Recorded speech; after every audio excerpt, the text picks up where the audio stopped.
Hi, and welcome back to Beans and Bezels. I wasn't even aware that this watch existed just a little over a month ago, but the Tudor Style lineup has 146 variants with all kinds of combinations of dial colors, bezel styles, case diameters, and diamond bedazzling. These watches seem to be Tudor's own offering of the Rolex Datejust aesthetic, and considering the style watches start off at roughly one-third the price of the average Datejust, this makes a very good argument for why it needs to exist. In my review of my Tudor Black Bay, I believe I made a pretty decent argument regarding why the Black Bay can exist as a good watch on its own, without being constantly referred to in association with the Rolex Submariner. Unfortunately, I haven't been able to do the same here, and the Tudor Style comes across as an affordable Datejust, and not much more. But that isn't really a bad thing. This is the 41mm Tudor Style on a leather strap, which seems to be a bit harder to find than the metal bracelet. The metal bracelet option currently retails at roughly $26-25 US. Let's check it out. I think Tudor and Rolex are really good at making cases, and the Tudor Style is no different. If you were blindfolded and given this watch, your initial suspicion would be that this was some kind of tool watch with a funky bezel. That's just how these watches are made, and part of the reason why people wear them every day, and for years without worry. The case measures 41mm in diameter, 48.5mm from lug to lug, and 10.25mm in height. The sides of the case are brushed and the top surfaces and bezel are polished. The quality of finishing is excellent. The case is compact with a mid case that extends out into a pair of lugs that don't curve down too much. The lug width is 20mm and the lugs are not drilled through. The case style is similar to my Tudor Black Bay and shows that Tudor is quite conservative with their case designs across dress watches and sports watches. No fancy bevels, chamfers, twisted lugs, etc. Just a big slab of metal with good finishing. I think one of the main reasons folks will gravitate towards this watch is because of the fluted stainless steel bezel. It is high polished and sparkles the same way that a Rolex Datejust does. And if you're after that appearance, it's hard to argue with the value, branding, and quality that this watch delivers. I owned an Omega Globemaster for a few years with a fluted tungsten bezel, and I will say that these are dust and fingerprint magnets and are very tricky to clean. I find the crown to be a bit small, measuring 5.75mm in diameter against a 10.25mm case. I do like larger crowns, so you might find this perfectly alright. The crown grip is unimpressive, and I did notice a bit of crown wobble. None of this is a deal breaker by any means, but this crown isn't going to be winning any awards. Flipping it over, you have a solid screw-on case back with usual Tudor engravings, and plenty of room to add your own. This watch is rated for up to 100 meters of water resistance, which is great to see on a watch that is essentially a dress watch.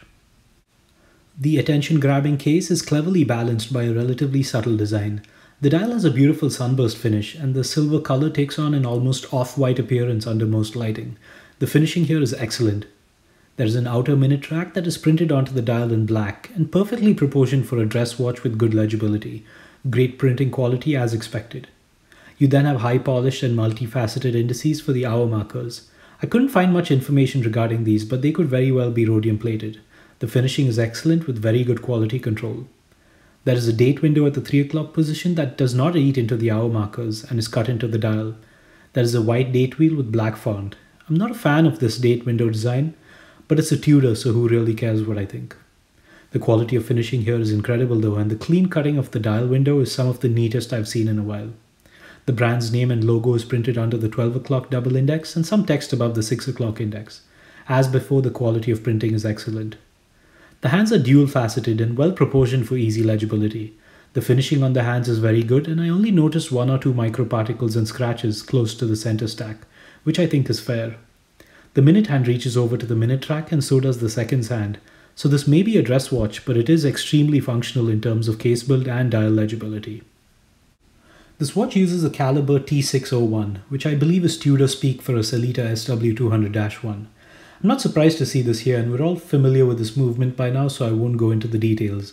I only had this watch with me for a few hours, so I didn't bother with any accuracy measurements. One of the aspects I appreciate most about this watch is the wrist presence. It is a large watch at 41mm in diameter and 48.5 from lug to lug, and has a very extravagant appearance because of the shining fluted bezel and large sunburst dial.